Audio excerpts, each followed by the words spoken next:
Shalom New Covenant People. Senang bisa kembali bersama-sama dengan Anda untuk berbicara tentang Kristus pada hari ini.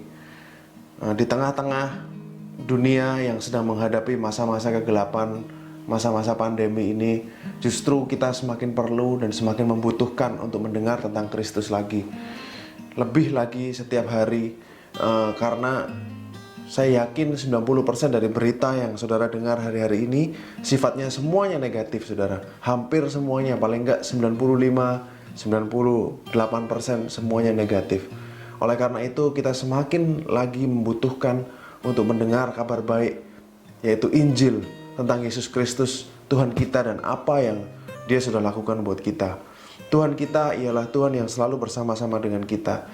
Tuhan kita adalah Tuhan yang sudah berjanji untuk selalu menyertai kita, bahkan melalui masa-masa yang terburuk pun Dia selalu ada bersama-sama dengan kita. Bahkan di masa yang gelap seperti ini, saya yakin Tuhan Yesus bersama-sama dengan kita, dan Dia sedang menolong kita semua, dan Dia sedang bersama-sama dengan kita melewati badai ini, saudara. Saudara, kalau saudara lihat di cerita di kitab Keluaran, pada saat bangsa Israel berada di tanah Mesir, lalu Tuhan memberikan tulah-tulah kepada bangsa Mesir agar mereka mau, agar Firaun tidak mengeraskan hatinya, agar Firaun mau melepaskan bangsa Israel kembali pulang ke negerinya. Dan di tulah yang ke-9 disebutkan adalah tulah kegelapan, saudara. Saya ingin ajak saudara hari ini untuk sama-sama lihat tentang tulah yang ke-9 ini, saudara. Mari kita buka di Keluaran pasal yang ke-10 ayat 21 sampai 23. Saya akan bacakan buat saudara. Berfirmanlah Tuhan kepada Musa, ulurkanlah tanganmu ke langit supaya datang gelap meliputi tanah Mesir, sehingga orang dapat meraba gelap itu. Lalu Musa mengulurkan tangannya ke langit, lalu datanglah gelap gulita di seluruh tanah Mesir selama 3 hari. Tidak ada orang yang dapat melihat temannya, juga tidak ada orang yang dapat bangun dari tempatnya selama 3 hari. Tetapi pada semua orang Israel ada terang di tempat kediamannya. Saudara, dikatakan dalam versi bahasa Inggrisnya thick darkness, kegelapannya sangat tebal, saudara. Saya yakin ini bukan kegelapan yang biasa, bukan kegelapan yang disebabkan oleh gerhana atau fenomena alam lainnya, tetapi ini adalah kegelapan yang benar-benar supernatural dari Tuhan. Saya yakin pada waktu itu orang Mesir dan orang Israel pun, mereka pada waktu itu yang berada di tanah Mesir, mereka punya lilin, saudara. Tapi dikatakan di sini mereka tidak bisa bangun selama 3 hari, saudara. Berarti terang lilin yang mereka pakai, yang sudah pasti mereka usahakan, pasti tidak dapat menerangi kegelapan itu. Karena kegelapan itu sifatnya supernatural, saudara. Tetapi poinnya, di kediaman orang Israel ada terang, saudara. Jadi saya yakin juga terang yang ada di kediaman orang Israel di tanah Goshen bukan terang matahari atau terang bulan atau terang apapun benda-benda penerang di langit, atau bahkan lilin pun bukan, saudara. Karena terang yang menerangi kediaman orang Israel adalah Tuhan Yesus sendiri. Karena Yesus katakan, akulah terang dunia. He is the light of the world. Dialah terang dunia yang sejati. Jadi tidak perlu ada matahari, tidak perlu ada bulan, orang Israel tetap memiliki terang di kediamannya masing-masing. Saya yakin saudara, hari ini di tengah kegelapan dunia ini, Tuhan Yesus ada di tempat kediaman saudara masing-masing. Dia sedang menjadi terang buat kediamanmu masing-masing, supaya dunia bisa melihat, supaya dunia bisa tahu bahwa ada perbedaan antara orang-orang percaya, anak-anak Tuhan, dengan orang yang tidak percaya atau bukan anak-anak Tuhan. Anak-anak Tuhan akan bersinar terang karena Kristus ada di tengah-tengah mereka, sang terang dunia itu, saudara. Nah, sehari ini saya ingin mengajak saudara untuk melihat suatu kisah dalam Alkitab yang sudah sangat familiar buat saudara mungkin, dan mungkin saudara sudah baca berkali-kali. Tapi saya ingin ajak saudara untuk revisit the story, untuk melihat ceritanya lagi. Saya yakin ada hal-hal yang bisa kita dapat dari cerita ini. Kita buka Kejadian pasal 4 ayat 1 sampai 2. Cerita ini adalah cerita tentang Kain dan Habel, saudara. Saya akan bacakan buat saudara. Kemudian manusia itu bersetubuh dengan Hawa, istrinya, dan mengandunglah perempuan itu, lalu melahirkan Kain. Maka kata perempuan itu, aku telah mendapat seorang anak laki-laki dengan pertolongan Tuhan. Selanjutnya dilahirkannya lah Habel, adik Kain. Dan Habel menjadi gembala kambing domba, Kain menjadi petani. Saudara, rabi-rabi Yahudi meyakini bahwa Kain dan Habel ini adalah saudara kembar, saudara. Mungkin tidak identik, tetapi mereka dari satu proses persalinan yang sama. Nah, kenapa bisa seperti itu, saudara? Kalau saudara baca ayat yang pertama dan kedua tadi, dikatakan bahwa manusia itu bersetubuh dengan Hawa dan mengandunglah perempuan itu lalu melahirkan Kain. Lalu di ayat 2 dikatakan selanjutnya dilahirkannya lah Habel. Jadi tidak ditulis lagi ada proses bersetubuh dan mengandung lagi, lalu melahirkan lagi, tetapi langsung setelah Kain lahir, langsung dilahirkannya lah Habel. Belakangan saya banyak mempelajari Alkitab dalam bahasa Ibrani, saudara. Di kata-kata dilahirkannya lah lagi, selanjutnya dilahirkannya lah, atau dalam bahasa Inggrisnya dia melahirkan lagi. Kata-kata lagi itu adalah tambahan, artinya asaf, artinya tambahan, saudara. Nah, artinya Habel lahir setelah Kain dalam proses persalinan yang sama. Kalau mereka bukan saudara kembar atau dengan proses persalinan yang berbeda, Alkitab pasti akan menuliskannya. Contoh, saudara, saya akan ajak saudara lihat di Kejadian pasal yang ke-29. Kejadian pasal yang ke-29 ayat 32 sampai 33 tentang kisah Lea, saudara. Saya bacakan buat saudara Kejadian pasal yang ke-29 ayat 32 sampai 33. Lea mengandung lalu melahirkan seorang anak laki-laki dan menamainya Ruben, sebab katanya, sesungguhnya Tuhan telah memperhatikan kesengsaraanku. Sekarang tentulah aku akan dicintai oleh suamiku. Lalu ayat 33, mengandung pula lah ia, lalu melahirkan seorang anak laki-laki. Maka ia berkata, sesungguhnya Tuhan telah mendengar bahwa aku tidak cintai. Lalu diberikannya lah pula anak ini kepadaku. Maka ia menamai anak itu Simeon. Dikatakan di ayat 33 mengandung pula lah. Jadi dikatakan ada proses mengandung lagi, saudara, sebelum ia mempunyai anak yang kedua. Tetapi tidak dikatakan demikian soal kasus Kain dan Habel, saudara. Jadi para rabi Yahudi meyakini bahwa mereka adalah anak kembar. Mari kita lanjut di ceritanya, saudara. Kain bekerjanya adalah bercocok tanam, petani, seperti Adam. Kenapa saya bisa bilang seperti Adam, saudara? Karena kalau saudara baca Kejadian pasal 3 ayat 23, dikatakan bahwa lalu Tuhan mengusir dia, yaitu manusia, dari Taman Eden, supaya ia mengusahakan tanah dari mana ia diambil. Nah, kalau dalam bahasa Inggrisnya to till the ground from which he was taken. Jadi till the ground. Nah, sedangkan pada saat Alkitab menjelaskan soal pekerjaan Kain, dikatakan seperti ini dalam bahasa Inggrisnya, saudara. Now Abel was a keeper of sheep. Jadi Habel tugasnya adalah penjaga atau gembala domba. Tetapi Kain, but Cain was a tiller of the ground. Jadi pekerjaannya sama, saudara. Adam tadi disebutkan tiller of the ground, yang mengusahakan tanah.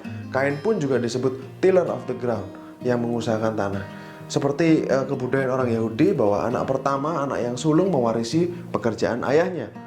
Nah, lalu saya akan lanjut di ayat 3. Setelah beberapa waktu lamanya, maka Kain mempersembahkan sebagian dari hasil tanah itu kepada Tuhan sebagai korban persembahan. Habel juga mempersembahkan korban persembahan dari anak sulung kambing dombanya, yakni lemak-lemaknya. Maka Tuhan mengindahkan Habel dan korban persembahannya itu. Tetapi Kain dan korban persembahannya tidak diindahkannya. Lalu hati Kain menjadi sangat panas dan mukanya muram. Saya ingin ajak saudara untuk mengamati apa yang dipersembahkan Kain dan Habel, saudara. Nah, Kain mempersembahkan hasil tanahnya. Jadi dan Habel mempersembahkan yang sulung dari kambing dombanya beserta lemak-lemaknya. Saudara, saudara yang sudah kenal kasih karunia, saudara yang sudah bergereja lama di New Covenant Church, saya yakin saudara sudah pernah dengar kita sharing-sharing baik di fellowship maupun di sebuah khotbah tentang cerita ini, saudara. Nah, saya hari ini ingin revisit, ingin mengupas ulang. Ada hal-hal yang baru yang bisa kita dapatkan dari sini, saudara. Saudara, pada saat Habel mempersembahkan anak sulung dari dombanya beserta lemaknya, sebenarnya dia sedang mengingatkan Bapa akan Kristus. Karena Bapa hanya bisa disenangkan dengan korban Kristus. Jadi, kenapa saya bilang seperti itu, saudara? Kenapa saya katakan seperti demikian? Karena yang sulung, Kristus itu disebut yang sulung dari antara orang-orang mati. Yang sulung dari antara yang bangkit dari kematian. Dan dia yang sulung dari segala ciptaan. Sama seperti domba sulung yang dipersembahkan ini adalah gambaran dari Kristus yang adalah yang sulung dari segala ciptaan, yang sulung dari semua yang bangkit daripada kematian. Jadi korban Habel, kenapa korban Habel diterima? Karena korban Habel mengingatkan Tuhan akan Kristus. Nah, saudara, lalu mungkin saudara akan bertanya lagi kepada saya, kenapa lemaknya, Pak? Nah, lemak, saudara, digambarkan di Perjanjian Lama. Kalau saudara baca, saya akan ajak saudara baca Imamat pasal 3 ayat 14 sampai 16. Saya akan bacakan buat saudara. Kemudian dari kambing itu ia harus mempersembahkan lemak yang menyelubungi isi perut, dan segala lemak yang melekat pada isi perut itu sebagai persembahannya berupa korban api-apian bagi Tuhan. Dan lagi, kedua buah pinggang dan lemak yang melekat padanya yang ada pada pinggang dan umbai hati yang harus dipisahkannya beserta buah pinggang itu. Imam harus membakar semuanya itu di atas mezbah sebagai santapan berupa korban api-apian menjadi bau yang menyenangkan. Segala lemak adalah kepunyaan Tuhan, dikatakan di sini.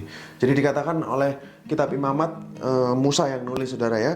Dia berkata segala lemak adalah kepunyaan Tuhan. Pada waktu saya baca ini, saudara, saya bertanya, kenapa lemak? Why? Kenapa kok semua lemak disisakan buat Tuhan? Nah, ternyata jawabannya adalah kita bisa lihat di Kejadian 45 ayat 18. Saya akan bawa saudara untuk menyelidiki Alkitab untuk tahu, karena Alkitab harus menerjemahkan Alkitab, saudara ya. Jadi Kejadian pasal 45 ayat 18. Jemputlah ayahmu, ceritanya tentang Yusuf, saudara, dan seisi rumahmu, dan datanglah mendapatkan aku. Maka aku akan memberikan kepadamu apa yang paling baik di tanah Mesir, sehingga kamu akan mengecap kesuburan tanah ini. Kalau ayat 18 dalam bahasa New King James-nya, James dikatakan, bring your father and your household and come to me. I will give you the best of the land of Egypt and you will eat the fat of the land. Dikatakan you will eat the fat of the land. Kamu akan makan yang terbaik dari tanah itu. Kira-kira terjemahan atau artinya seperti itu, saudara. Karena orang Yahudi, kata-kata bahasa orang Yahudi ini bukan abstrak, saudara. Bahasa orang Yahudi ini selalu konkret. Jadi dia selalu menjelaskan dengan detail. Jadi ini maksudnya apa? Dan ada paralelnya, saudara. Kalau sebelumnya dia berkata yang terbaik dari tanah Mesir di koma, dan you will eat the fat of the land. Artinya fat of the land berbicara tentang konteks yang sama, yaitu tentang yang terbaik dari negeri itu. Saudara, lemak adalah bagian yang terbaik. Maksudnya, saudara, kalau membakar lemak, jadi kan pada waktu itu domba itu dibakar beserta lemak-lemaknya, korban itu dibakar beserta lemaknya. Nah, pada saat saudara membakar persembahan korban itu beserta lemak-lemaknya, itu akan timbul menjadi aroma yang harum untuk Tuhan. Nah, kita akan baca di Mazmur 66 ayat 15. I will offer you, saya langsung bacakan dalam bahasa Inggris, saudara, dan terjemahkan untuk saudara. I will offer you burnt sacrifices of fat animals. Dikatakan fat animals with the sweet aroma of rams. I will offer bulls with goats. Nah, jadi lemak binatang ini, lemak yang dibakar ini akan menimbulkan bau yang harum untuk Tuhan, saudara. Nah, saudara kalau baca di Efesus pasal yang kelima, ayat yang kedua, dikatakan seperti ini, dan hiduplah di dalam kasih, sebagaimana Kristus Yesus juga telah mengasihi kamu, dan telah menyerahkan dirinya untuk kita sebagai persembahan dan korban yang harum bagi Elohim. Jadi Tuhan pada saat dia mati di atas kayu salib, Tuhan Yesus pada saat dia mati di atas kayu salib, dia mempersembahkan dirinya dan dikatakan sebagai korban yang harum bagi Tuhan. Jadi kenapa kok lemak harus diinkludkan dan segala lemak adalah milik Tuhan? Karena pada saat lemak itu dipersembahkan akan timbul bau yang harum, dan itu mengingatkan Tuhan akan Kristus. Saudara bisa lihat, bahkan detail seperti lemak aja yang mungkin sebelumnya saya anggap kurang penting, sebenarnya ada artinya, dan artinya ini menggambarkan akan korban Kristus. Jadi Tuhan sangat senang apabila diingatkan tentang Kristus, saudara. Jadi kita bisa lihat dari sini bahwa Tuhan hanya berkenan pada korban Kristus di atas kayu salib, bukan yang lain, saudara. Jadi korban yang dibawa Habel pada waktu itu di hadapan Tuhan benar-benar mengingatkan dia akan Kristus, akan anaknya yang akan mati di salib untuk menebus dosa seluruh umat manusia. Jadi betapa berkenannya Bapa itu kepada Yesus. Dan pada waktu Yesus dibaptis di sungai Yordan, dikatakan langit terbuka, lalu turunlah burung merpati, yaitu Roh Kudus, dan ada suara yang berkata, inilah anakku yang kukasihi, kepadanya lah aku berkenan. Saudara, kalau saudara lihat, bahkan dari kisah Kain dan Habel pun terpancar dan tampak bahwa betapa Tuhan itu, Elohim itu hanya berkenan kepada Yesus. Betapa cintanya dia kepada Yesus. Betapa senangnya dia apabila ia diingatkan akan korban anaknya yang tunggal, akan karya Kristus. Betapa senangnya dia diingatkan akan karya Kristus, saudara. Saudara bisa lihat betapa cintanya Bapa kepada Yesus. Nah, cinta yang dimiliki oleh Bapa kepada Yesus, yang diberikan dari Bapa kepada Yesus, inilah cinta yang dimiliki oleh Yesus. Itulah yang kita juga miliki hari ini. Karena posisi kita setelah kita ditebus oleh darah Kristus, kita ada di dalam Kristus. Jadi cinta yang begitu luar biasa yang dimiliki Bapa kepada Yesus juga kita alami, juga kita miliki. Begitulah Bapa mencintai kita dengan kasih yang kekal, saudara. Begitulah Tuhan mencintai saudara dan saya hari ini. Saudara, kalau kita lihat justru kebalikannya, yaitu Kain, saudara. Saudara mungkin pernah dengar penjelasan tentang Kain, bahwa korban Kain ini berasal dari tanah yang sudah dikutuk. Betul, saudara. Betul sekali. Nah, Tuhan pada saat Kain mempersembahkan korban dari tanah ini, saudara, dia diingatkan akan apa yang terjadi pada saat di Taman Eden. Pada saat Adam dan Hawa mengambil daun ara, menjahitnya, lalu menjadikan pakaian untuk menutupi ketelanjangan mereka. Ini yang dilakukan Adam, Hawa, dan Kain adalah lambang dari usaha manusia untuk untuk menutupi dosanya atau memperoleh kembali perkenanan Tuhan, untuk menutupi ketelanjangannya, untuk menutupi kesalahannya, apa yang dia sudah lakukan. Jadi Adam, Hawa, dan Kain melakukan hal yang sama. Ini mengingatkan Tuhan akan apa yang terjadi di Taman Eden pada waktu itu. Nah, Tuhan sudah mengutuk tanah supaya manusia dengan berpeluh, dengan susah payah, dia mengusahakan hasil tanah itu untuk penghidupannya. Nah, Kain dengan bersusah payah, dengan effortnya, dia mengusahakan tanah itu sehingga menghasilkan sesuatu lalu diberikan kepada Tuhan. Tetapi Tuhan tidak mengindahkan korban Kain karena ini adalah self effort. Karena ini adalah usahanya sendiri. Keringatnya yang adalah kutukan atas tanah itu, saudara. Yang dengan berpeluh engkau akan mengusahakan tanah ini. Inilah yang dipersembahkan Kain kepada Tuhan. Sedangkan yang Tuhan mau bukan hasil dari self effort manusia. Yang Tuhan mau adalah dia menyediakan pengganti untuk kita, yaitu anaknya sendiri. Dan dia sendiri yang menjadi pengganti korban. Dia yang menjadi menggantikan kita. Kita yang seharusnya di kayu salib mati, saudara, karena dosa-dosa kita. Tetapi dia yang naik ke kayu salib mati menggantikan kita. Saudara bisa dapat maksudnya? Saya harap saudara bisa mengerti, saudara bisa menangkap bahwa sebenarnya yang Tuhan mau adalah adanya korban pengganti. bukan self effort manusia, bukan usaha manusia untuk membenarkan dirinya. Kalau 1 Yohanes 3 ayat yang ke-11 sampai ke-12 dikatakan bahwa pekerjaan Kain itu jahat dan pekerjaan Habel itu benar. Saudara bisa buka nanti di rumah. Jadi apa yang dilakukan Kain pada waktu itu, dia mempersembahkan hasil usaha dari self effortnya sendiri, dari usahanya, dari keringatnya, dari peluhnya. Usaha manusia itu dianggap Tuhan jahat. Sedangkan Habel yang mempersembahkan domba, kawanan dombanya yang sulung beserta lemaknya yang menggambarkan Kristus, dianggap sebagai kebenaran.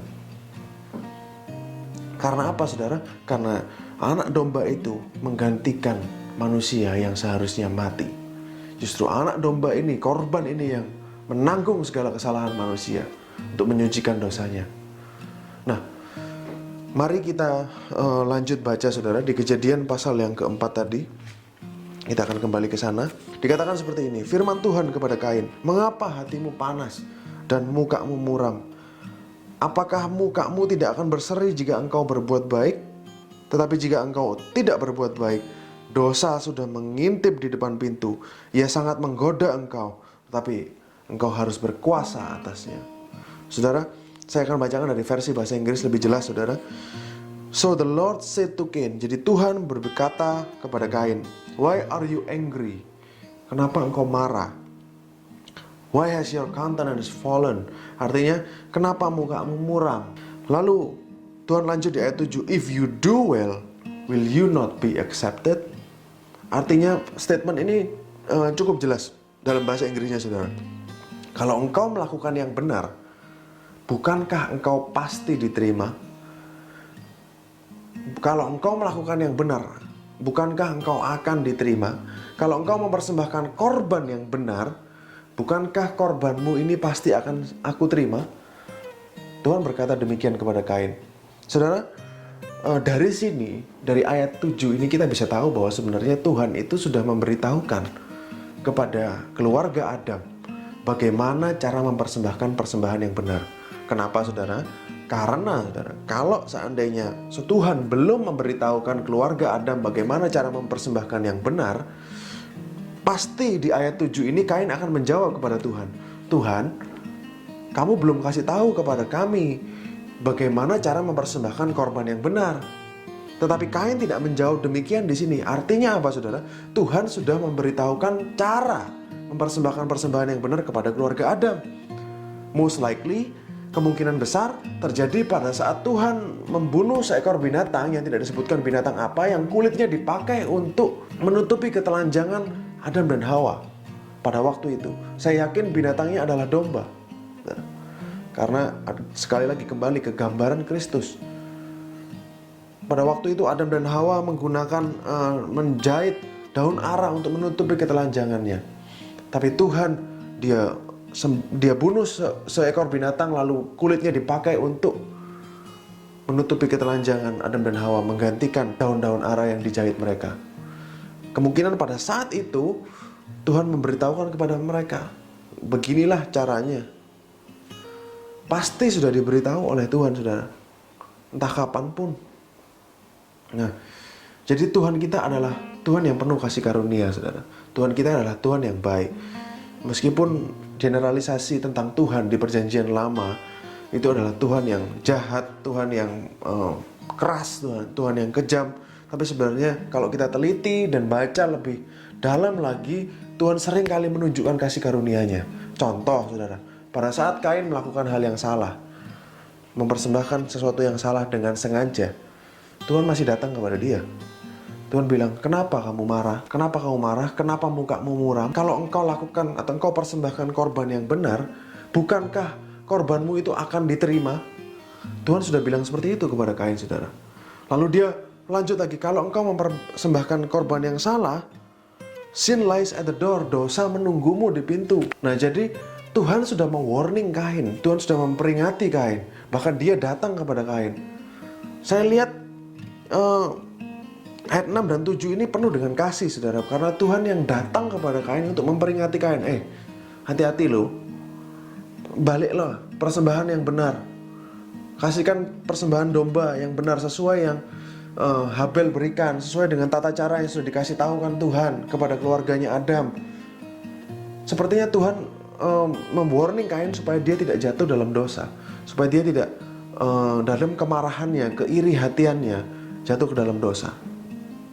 Nah, inilah kasih karunia Tuhan. Dia begitu baik, dia begitu murah hati, dia banyak belas kasihan, saudara. Dia panjang sabar.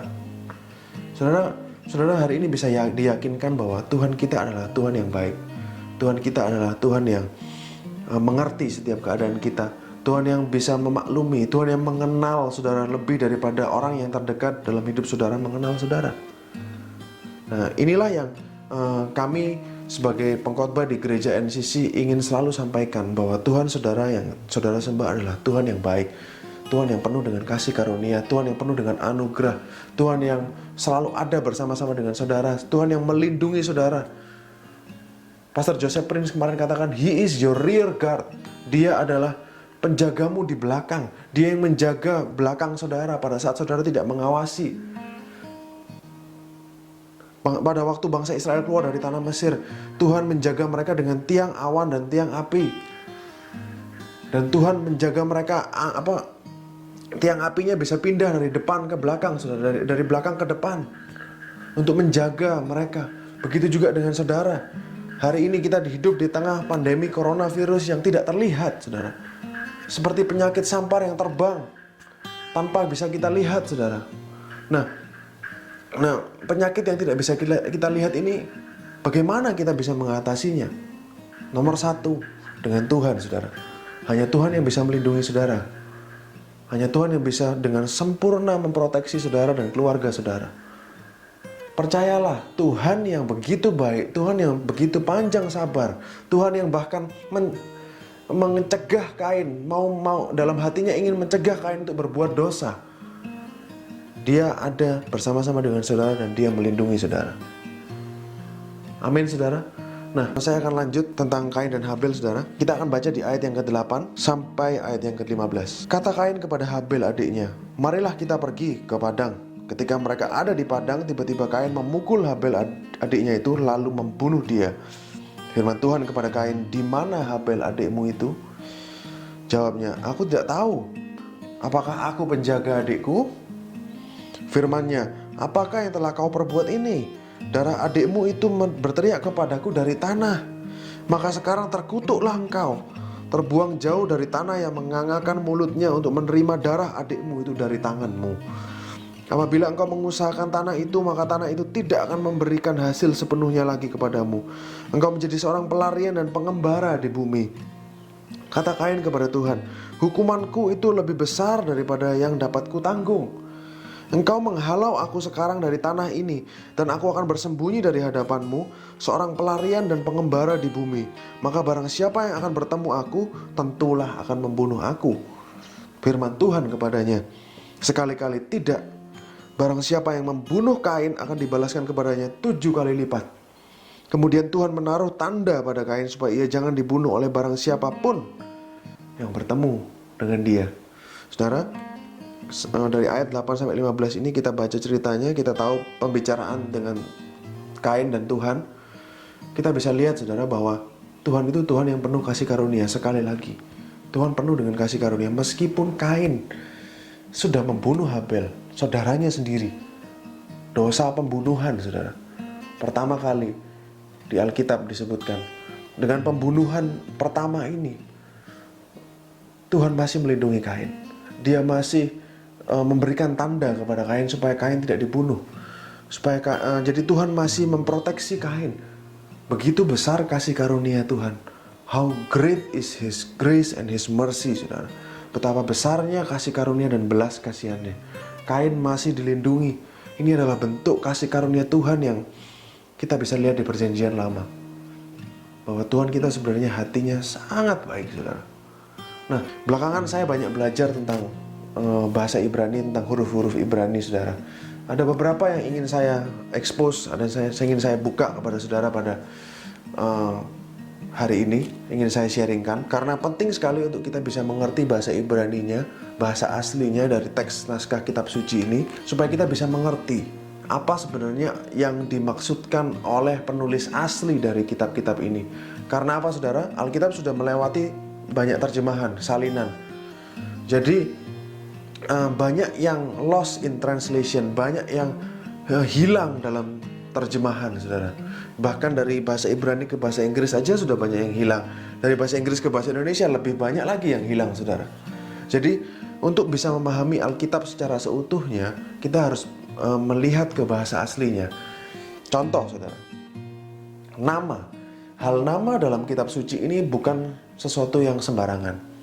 Lain seperti orang barat, kebudayaan barat, di mana nama hanyalah sebagai suatu pengidentifikasi dari orang tersebut. Contoh, nama saya Juan, jadi orang memanggil saya Juan sebagai identifikasi. Oh, Juan itu yang ini. Tapi di pemikiran orang Semitik, orang Yahudi, orang Israel pada zaman kuno, nama ini adalah gambaran dari karakter. Jadi tidak bisa nama ini dibuat sembarangan atau dikarang sembarangan, saudara. Jadi setiap nama yang ada di Alkitab ada artinya dan ada maksudnya. Contoh, saudara, nama Kain itu berarti possessor, memiliki. Aku telah mendapatkan seorang anak dari Tuhan, saudara. Jadi itulah yang Hawa katakan pada saat dia melahirkan Kain. Oleh karena itu namanya adalah Kain. Diberi nama Kain, saudara. Tapi sebenarnya kalau kita tarik, akar kata Kain itu adalah kanah.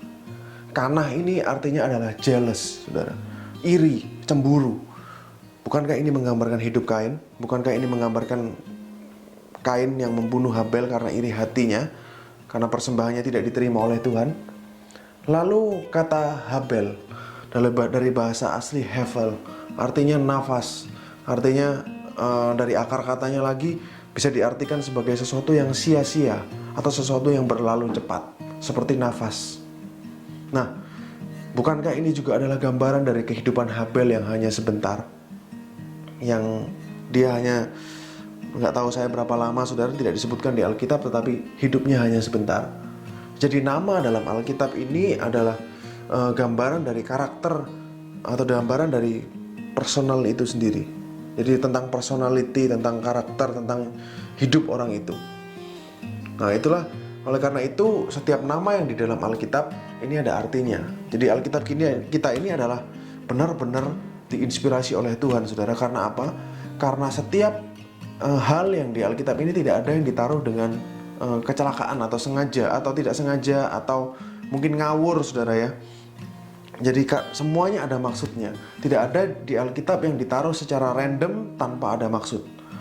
Nah, saudara, saya ingin mengajak saudara untuk melihat sebenarnya dari ayat 15 tadi, tanda apa yang Tuhan taruh, yang Tuhan berikan kepada Kain untuk melindungi dia, supaya dia tidak dibunuh orang. Tanda apa, saudara?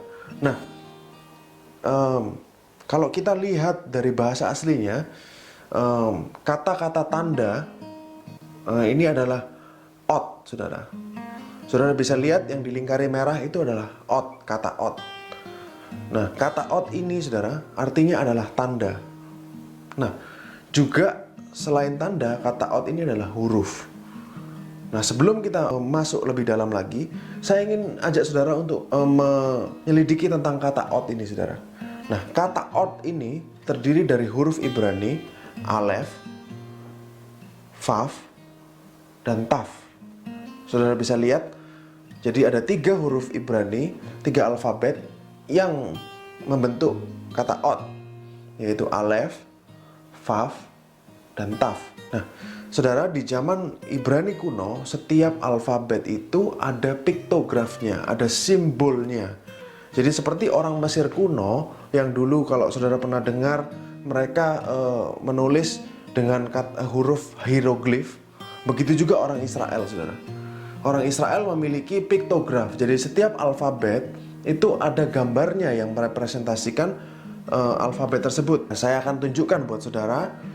Bisa saudara lihat. Jadi dari Alef, huruf pertama, sampai Tav, huruf terakhir, itu setiap alfabet atau huruf itu ada simbolnya, saudara. Nah, mari kita lihat simbol dari huruf ot, dari kata-kata ot. Jadi dari setiap huruf yang membentuk kata ot. Contoh yang pertama, Alef, simbolnya adalah kepala lembu. Terus lalu Vav simbolnya adalah paku. Lalu Tav simbolnya adalah salib. Saudara,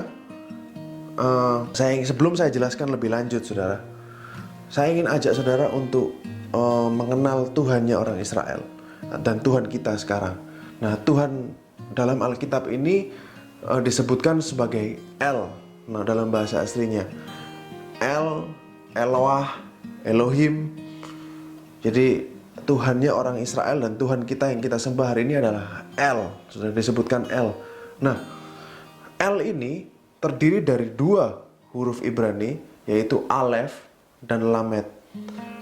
Saudara bisa lihat di situ di layar saudara bahwa ada Alef dan Lamed. Nah, Alef ini simbolnya sekali lagi adalah kepala lembu. Lalu Lamed ini simbolnya adalah tongkat gembala. Artinya apa, saudara? L ini kombinasi dari hurufnya ini artinya adalah strong authority. Jadi Alef yang dilambangkan oleh kepala lembu ini adalah simbol dari kekuatan. Lalu tongkat gembala dari huruf Lamed ini adalah simbol dari otoritas. Kalau digabungkan, L itu artinya adalah otoritas yang kuat. Jadi karakternya adalah otoritas yang kuat. Penjelasannya tentang L ini adalah dia memiliki otoritas yang kuat. Tuhan yang memiliki otoritas yang tertinggi. Nah, saudara, seringkali Tuhan ini digambarkan sebagai Alef. Dikaitkan dengan simbol Alef. Karena apa? Dia yang utama, dia yang pertama. Alef adalah huruf pertama dalam alfabet Ibrani. Jadi seringkali Tuhan ini dilambangkan dengan Alef saja. Contoh, akulah Alfa dan Omega. Tuhan katakan di kitab Wahyu. Itu kalau dalam bahasa Yunani. Tapi dalam bahasa Ibrani, Tuhan akan berkata seperti ini. Akulah Alef dan akulah Tav. Yang awal dan yang akhir. Jadi yang awal ini juga adalah Tuhan. Dan yang akhir juga adalah Tuhan. Jadi seringkali orang Yahudi menggambarkan Alef itu sebagai Tuhan. Karena apa? Simbol dari Tuhan juga. Karena dia adalah huruf yang pertama, yang paling utama. Nah, saudara, kalau saudara kembali ke kata Ot tadi, dari 3 huruf itu, kita lihat ada Alef, Vav, dan Tav. Saudara akan bisa lihat sendiri, saudara akan bisa gambar sendiri dalam pikiran saudara bahwa arti dari Ot, dari 3 alfabet yang membentuk kata Ot atau tanda pada kain adalah apa, saudara? Tuhan terpaku di kayu salib. Jadi saya ulangi, saudara. Alef lambangnya adalah kepala lembu, Vav lambangnya adalah paku, dan Tav lambangnya adalah salib. Nah, jadi Tuhan kalau digabungkan mereka artinya adalah Tuhan yang terpaku di kayu salib. Bukankah ini luar biasa, saudara? Dalam huruf Ibrani, dalam bahasa aslinya, Tuhan itu menyembunyikan pesan-pesan. Dan pesannya hanya satu, tentang anaknya Yesus Kristus. Jadi God nailed to the cross. Itu adalah tanda. Kalau saudara baca huruf Ibrani, itu dari kanan ke kiri, bukan dari kiri ke kanan, saudara. Berlawanan dengan kita. Jadi Alef, Vav, Tav. God nailed to the cross. Nah, itu simbolnya, saudara. Itu simbol dari kata Ot. Piktografnya dari kata Ot ini, dari huruf-huruf yang membentuk kata Ot ini, piktografnya menjelaskan God nailed to the cross. Tuhan yang terpaku di kayu salib. Bukankah itu Yesus Kristus, saudara? Nah, saya ingin ajak saudara untuk gali lebih dalam lagi. Jadi, tadi saya katakan kepada saudara bahwa Ot ini, selain artinya tanda, juga bisa berarti huruf. Satu huruf, saudara. Jadi Ot ini artinya satu alfabet atau satu huruf. Kira-kira huruf apa yang menjadi tanda bagi Kain, saudara? Huruf apa yang menjadi tanda buat Kain? Nah, kalau saudara lihat dari piktograf tadi, saudara, dari list dari piktograf yang saya tunjukkan kepada saudara. Nah, Tav ini adalah alfabet yang terakhir. Alfabet yang ke-22 dari seluruh alfabet Ibrani. Nah, Saudara bisa lihat taf ini dengan huruf modernnya. Saya akan tampilkan buat saudara huruf modernnya taf ini mirip seperti hey yang kita sudah sering kali kenal, tapi sambung, nggak ada yang putus, saudara. Nah, huruf taf ini adalah yang modern. Tetapi kalau kita lihat yang kuno, nah bisa ditampilkan yang kuno sekarang. Yang kuno ini adalah seperti salib, saudara. Dan taf ini, huruf taf ini juga artinya adalah tanda. Saudara bisa nangkap maksud saya? Jadi tanda yang dipakai Kain, yang dipakaikan Tuhan kepada Kain pada waktu setelah Kain membunuh Habel adalah tanda salib. Tanda salib ini bukan simbol orang pagan, bukan simbol orang Gentile, tapi sebenarnya sebelum misalnya bahkan bangsa Israel terbentuk, sebelum Abraham ada, itu sudah ada namanya salib, saudara. Tanda salib ini sudah ada dan Tuhan pakaikan itu kepada Kain. Saudara pasti sudah dengar khotbahnya Pak Heru bahwa setiap orang percaya ini punya taf di dahinya, seperti di kitab Yehezkiel pasal yang ke-9 ayat 4. Setiap orang percaya ditandai salib di dahinya. Begitu juga pada waktu itu Kain, saudara. Dia ditandai salib oleh Tuhan. Jadi sebelum salib ini adalah simbol penderitaan, simbol penghukuman, siksaan. Salib lebih dulu adalah simbol dari proteksi, perlindungan, supaya Kain tidak dibunuh. Saudara bisa lihat dari sini betapa besarnya kasih karunia Tuhan, betapa baiknya Dia kepada Kain. Dia masih dilindungi padahal dia baru membunuh saudaranya sendiri, saudara. Keji sekali dosanya, tapi Tuhan masih melindungi dia. Betapa besarnya kasih karunia Tuhan kita, kebaikannya, kasih setianya sampai selama-lamanya, saudara. Kalau Kain saja dilindungi, apalagi saudara dan saya yang sudah ditebus sendiri oleh darah anaknya, Yesus Kristus, yang sudah mati 2000 tahun yang lalu untuk menebus dosa saudara dan saya. Kita pasti dilindungi, saudara. Kita pasti diproteksi. Saudara dan saya pasti diberkati. Saudara dan saya pasti akan diberikan kesehatan. Kita pasti akan diberikan damai, sejahtera, sukacita. Berkat-berkat finansial, apapun yang saudara miliki, pasti akan diberikan Tuhan. Karena apa, saudara? Saudara bisa lihat dari cerita saya panjang lebar dari depan sampai belakang, tadi dari awal sampai akhir, bahwa Tuhan hanya berkenan pada korban anaknya. Bahkan di dalam Alkitab pun, di Kejadian baru berapa pasal pun Tuhan sudah menyembunyikan salib-salib di situ, saudara. Menyembunyikan simbol-simbol tentang Kristus di situ. Contoh tadi, anak domba yang sulung sudah melambangkan Kristus. Lemaknya domba sudah melambangkan Kristus, saudara. Lalu tanda di Kain, huruf ot, dari kata ot, lalu taf, itu sudah melambangkan salib Kristus. Taf ini juga tanda yang dipakai oleh orang Ibrani pada saat mereka menandai pintu rumah mereka, ambang-ambang pintu rumah mereka dengan tanda taf ini, supaya malaikat maut yang mencabut nyawa anak sulung orang Mesir, pada saat mereka lihat tanda ini, mereka akan lewat. Jadi tanda taf ini sudah ada, tanda salib ini sudah ada dari zaman, bahkan sebelum zaman Abraham. Luar biasa Tuhan kita, Dia menyembunyikan banyak sekali di dalam Alkitab kita ini tentang Kristus, saudara. Saya membaca tentang ini, saya mempelajari tentang ini, saya semakin lihat bahwa Tuhan ini hanya berkenan pada korban Kristus. Lain, saudara, Tuhan kita Tuhan yang baik. Kenapa? Dewa-dewa lain, ilah-ilah lain di luar sana, mereka minta korban dari umatnya. Tetapi Tuhan kita justru menjadi korban buat kita. Itu perbedaan yang sangat signifikan.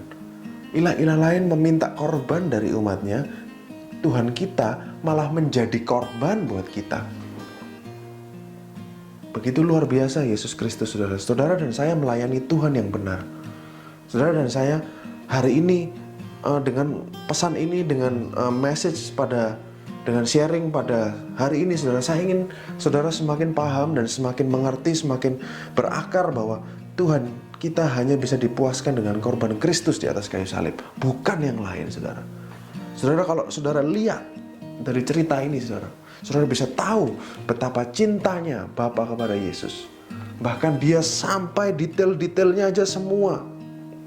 Yesus, Yesus, Yesus. Ini gambarannya seperti apa, saudara? Yang datang ke pikiran saya adalah seperti seorang bapak yang sayang kepada anaknya dan memasang foto anaknya di seluruh bagian dari rumahnya.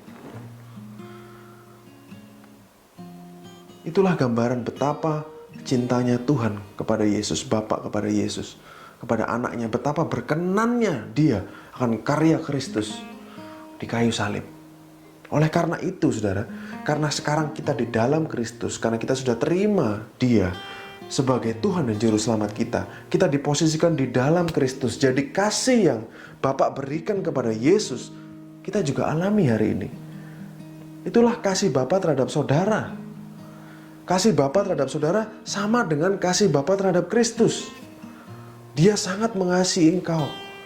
Kalau saya gambarkan tadi, Bapak mengasihi Yesus seperti seorang ayah yang menaruh foto anaknya di setiap bagian dari rumah, di ruang tamu, di ruang makan. Dia pasang foto anaknya di mana-mana. Pasang fotonya Yesus di mana-mana. Anggapannya, saudara ya, misalnya. Begitu juga karena kita sudah di dalam Kristus hari ini, Bapak mengasihi engkau sama seperti Bapak mengasihi Yesus. Bapak menaruh foto-foto saudara di setiap ruangan di rumahnya. You are always on His mind. Saudara akan selalu ada di pikiran Bapak karena saudara ada di dalam Kristus. Saudara bisa paham, saudara bisa mengerti bahwa Bapak kita adalah Bapak yang baik. Tuhan Yesus kita adalah Tuhan yang benar. Tuhan Yesus kita adalah Tuhan yang penuh kasih. Tuhan yang kita sembah, Elohim, ini adalah Elohim yang penuh dengan kasih. Bahkan dia memberikan kasih karunia kepada Kain. Dia menyelamatkan Kain, dia melindungi Kain. Dan dia, istilahnya meskipun Kain berdosa, tapi dia tetap melindungi. Saya harap saudara paham, saudara semakin dikuatkan bahwa Tuhan kita adalah Tuhan yang baik. Saudara semakin yakin bahwa kalau Kain saja dilindungi, apalagi kita yang sudah ditebus sendiri oleh karya Kristus di kayu salib. Melewati segala yang gelap-gelap dalam dunia ini hari-hari ini, saudara bisa tenang dan saudara bisa yakin bahwa penyertaan Tuhan sempurna kepada saudara. Mari kita berdoa, saudara. Bapa yang dalam surga, terima kasih atas waktu yang sudah Engkau berikan bagi kami untuk bisa belajar tentang Engkau, bisa melihat Engkau lebih lagi, Tuhan. Betapa cintanya Engkau kepada kami, betapa luar biasanya Engkau, betapa berkenannya Engkau pada korban Kristus di atas kayu salib. Dan korban itu yang sudah melayakkan kami untuk masuk ke surga, mengalami hidup yang kekal bersama-sama dengan Engkau, Tuhan. Tuhan, aku berdoa supaya Engkau lebih lagi menyatakan tentang anak-Mu Yesus, tentang keindahan-Mu, Tuhan, kepada setiap NCC people yang sedang mendengarkan. Engkau jagai mereka, Tuhan, Engkau proteksi. Darah-Mu melingkupi mereka, melindungi mereka, Tuhan, sehingga mereka dijauhkan dari segala orang jahat, segala roh jahat, segala penyakit atau apapun. Proteksi-Mu sempurna atas semua jemaat NCC pada hari ini, Tuhan, dan sampai selama-lamanya. Terima kasih, Tuhan, terima kasih. Berikan damai sejahtera kepada kami semua, Tuhan. Kasih karunia-Mu melimpah, damai sejahtera-Mu yang melampaui segala akal menjaga hati dan pikiran kami semua. Di dalam nama Yesus Kristus. Amin.